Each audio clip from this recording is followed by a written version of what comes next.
Dear student, जेपीआईसी digital study में आपका स्वागत है।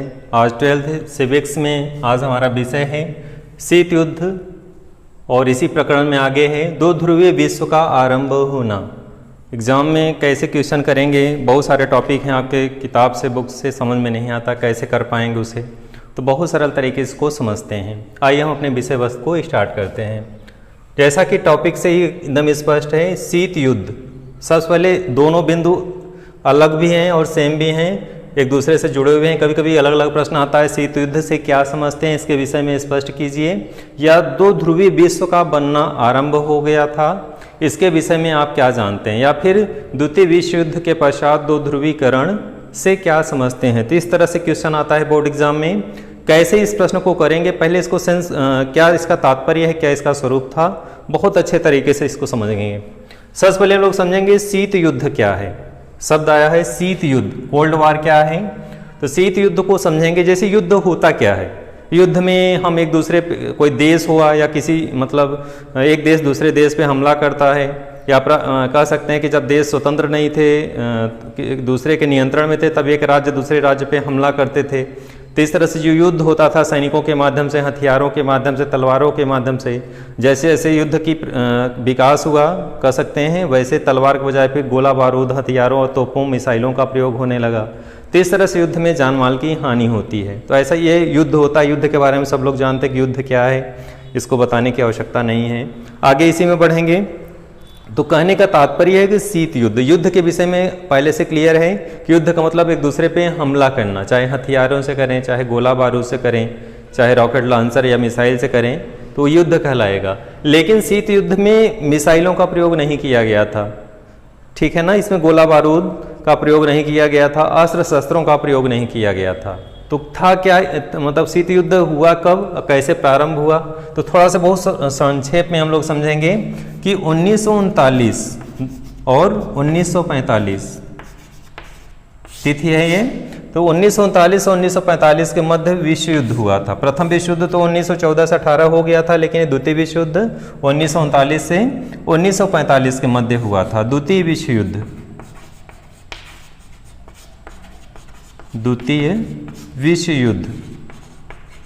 विश्व युद्ध होने के पीछे बहुत सारे ताकतवर साम्राज्यवादी शक्तियां थी, जो दूसरे क्षेत्रों को अपने अधिकार में करके शासन करना चाहती थी। इसी के संदर्भ में विश्व युद्ध हुआ था, जिससे बहुत ज़्यादा जान माल की हानि हुई थी, करोड़ों लोग मारे गए थे, बहुत ज़्यादा नुकसान हुआ था। आर्थिक रूप से कितने देश पिछड़ गए थे, बहुत सारे देश आर्थिक स्थिति उनकी बहुत दयनीय हो गई थी। तो इस तरह से विश्व युद्ध के पश्चात तो ये स्थितियां जो बनी, कब बनी, कभी कभी ये भी क्वेश्चन आता है कि ये जो है शीत युद्ध की परिस्थितियां कब बनी, कब से प्रारंभ हुआ।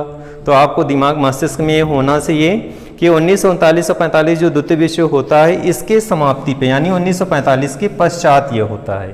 तो ये तो एकदम क्लियर होना चाहिए कि शीत युद्ध का प्रारंभ जो होता है 1945 से होता है, डेट याद रखेंगे। तो आगे फिर शीत युद्ध जो होता है वो 1945 से प्रारंभ होता है और 1990 तक कंटिन्यू ये चलता है। तब हम लोग बात जो कर रहे थे शीत युद्ध है क्या, उसके विषय में जानते हैं कि शीत युद्ध एक ऐसा युद्ध है जिसमें बिना हथियारों के, बिना युद्ध किए, बिना गोलाबारी के, बिना तोपों के ये युद्ध किया गया था। और ये जो है, ये कह सकते हैं कि ये युद्ध ऐसा था जिसमें हथियारों का प्रयोग नहीं किया गया था, गोला बारूद का प्रयोग नहीं किया गया था, यानी प्रत्यक्ष रूप से युद्ध नहीं किया गया था, बल्कि वाकपट यानी कह सकते हैं कूटनीतिक चालों द्वारा, पेपर के द्वारा, अखबारों के द्वारा, इस तरह से बयानों के द्वारा एक दूसरे को नीचा दिखा करके ये जो है युद्ध किया गया था। अब ये युद्ध हुआ किसके किसके मध्य था, तो एक तरफ जो था संयुक्त राज्य अमेरिका, दूसरे तरफ रूस, ये दो शक्तियां थी। द्वितीय विश्व युद्ध के पश्चात जो है ये दोनों महाशक्तियां एक दूसरे को नीचा दिखाने के लिए इन हथकंडों को अपनाया, यानी मिसाइलों का प्रयोग नहीं किया, कह सकते हैं गोला बारूदों का प्रयोग नहीं किया, हथियारों का प्रयोग नहीं किया, बल्कि डायरेक्टली युद्ध न करके अप्रत्यक्ष रूप से अखबारों के माध्यम से बयान दे करके एक दूसरे के विरोधी चीज़ों को एक दूसरे को नीचा दिखाने के लिए जो प्रयोग किया गया, कूटनीतिक चालों का, राजनीतिक प्रचार किया गया, ये सभी हथकंडे अपनाए गए, यानी गोलाबारी और हथियारों का प्रयोग नहीं किया गया था। यानी ये युद्ध, कभी कभी शॉर्ट क्वेश्चन आता है कि युद्ध प्रत्यक्ष लड़ा गया था या फिर अप्रत्यक्ष रूप से लड़ा गया था। तो आप इसे कह सकते हैं ये युद्ध अप्रत्यक्ष, इनडायरेक्टली लड़ा गया था। प्रत्यक्ष रूप से अगर तब होता जब हम सीधे किसी देश पे, मतलब कोई कंट्री दूसरे कंट्री के ऊपर हथियारों के लेकर के, तोपों को लेकर के हमला करती है, लेकिन ये युद्ध चूंकि अप्रत्यक्ष रूप से लड़ा गया और ये जो साधन थे लड़ने के, यानी कूटनीतिक चालों द्वारा, अखबारों द्वारा, बयानों के द्वारा एक दूसरे को नीचा दिखाना, एक दूसरे को मतलब कह सकते हैं कि गलत नीतियों का, दूसरे के गलत नीतियों को दूसरे देशों के सम्मुख रखना, उसे किसी तरीके से उसके साथ जो अन्य देश हैं वो हमारे साथ आ जाए, उसका साथ छोड़ करके। तो इस तरह से जिन हथकंडों को अपनाया गया, इन हथकंडों के माध्यम से एक दूसरे के प्रति युद्ध किए, हथियारों के नहीं बल्कि विचारों, मतलब कह सकते हो कि अखबारों के माध्यम से, बयानों के माध्यम से युद्ध किया गया, न कि गोला बारूद के माध्यम से। तो ये क्लियर हो गया कि शीत युद्ध क्या है। अब हम आगे बढ़ते हैं। ध्रुवीकरण विश्व का आरंभ होना। तो इसका अगर शीत युद्ध आएगा तो ये मैटर आप देंगे, इस तरह से बोलेंगे कि शीत युद्ध अप्रत्यक्ष रूप से लड़ा गया था, विदाउट गोलाबारी और हथियारों के द्वारा। बैक में आते हैं, फिर से अगले टॉपिक पे चलते हैं। यही चीज़ आगे है, डिफरेंट है थोड़ा से। शीत युद्ध के पश्चात एग्जाम में क्वेश्चन आता है इस तरह से, ध्रुवीकरण का आरंभ होना क्या समझते हैं। तो ध्रुवीकरण, जैसे पृथ्वी के दो ध्रुव है, कहते हैं ना, उत्तरी ध्रुव और दक्षिणी ध्रुव। तो इस तरह से यहाँ भी दो महाशक्तियां विश्व में उभर करके आई।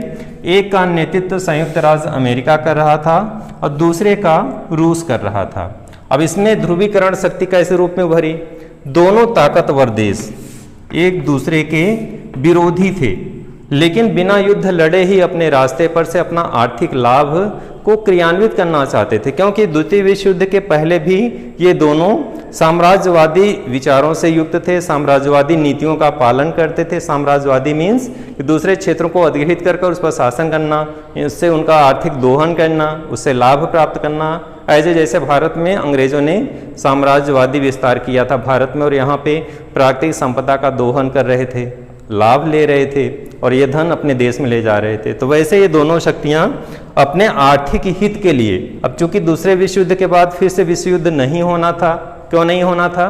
क्योंकि संयुक्त राष्ट्र संघ नामक संस्था बन चुकी थी 24 अक्टूबर 1945 में, और इसके पश्चात कोई देश एक दूसरे पे आक्रमण नहीं कर सकता था। तो ऐसी स्थिति में ये दोनों देश जो है क्या कर रहे थे, एक दूसरे से युद्ध तो नहीं कर सकते थे, हमला तो नहीं कर सकते थे। अब चूंकि दोनों देशों की नीतियों में विरोधाभास था, दोनों देश एक दूसरे के विरोध में खड़े थे, दोनों देश के अपने अपने आर्थिक लाभ थे, अपने आर्थिक हितों की पूर्ति करने के लिए इन चीजों का सहारा लिया और दो महाशक्ति के रूप में संपूर्ण विश्व में उभर करके आए। ध्रुवीकरण में स्थितियां भी बनी। जो जो देश थे विश्व में, वे देश, कुछ देश अमेरिका के साथ सम्मिलित हो रहे थे, गुट में सम्मिलित हो रहे थे, और कुछ देश जो है रूस के साथ सम्मिलित हो रहे थे। इस तरह से ध्रुवीकरण हो रहा था। आधे से ज्यादा देश कुछ संयुक्त राज्य अमेरिका के साथ सम्मिलित हो रहे थे और कुछ देश रूस के साथ सम्मिलित हो रहे थे। तो इस तरह से दो ध्रुव के रूप में उभर करके ये विश्व लेवल पे आए और एक महाशक्ति के रूप में, और अपने आर्थिक हितों के लिए प्रत्यक्ष रूप से युद्ध न करके अप्रत्यक्ष रूप से युद्ध कर रहे थे। और दो ध्रुवीकरण की प्रक्रिया ये 1945 से प्रारंभ हुई और 1990 तक चली। डियर स्टूडेंट, इस विषय वस्तु को यहीं समाप्त करते हैं। फिर से अगले विषय वस्तु में मिलेंगे हम लोग नया वीडियो लेकर के। तो आज के टॉपिक आपने जो है इन सब बिंदुओं पे अध्ययन किया। शीत युद्ध क्या है, कब से कब तक चला, ध्रुवीकरण क्या है, इसका स्वरूप क्या था, शीत युद्ध किस तरह से था, प्रत्यक्ष या अप्रत्यक्ष लड़ा गया, कौन कौन से हथकंडे अपनाए गए इस शीत युद्ध में, गोलाबारी का प्रयोग किया गया या नहीं किया गया, इन बिंदुओं पे आपने इस वीडियो में अध्ययन किया। तो फिर से अगले वीडियो में मिलेंगे। धन्यवाद।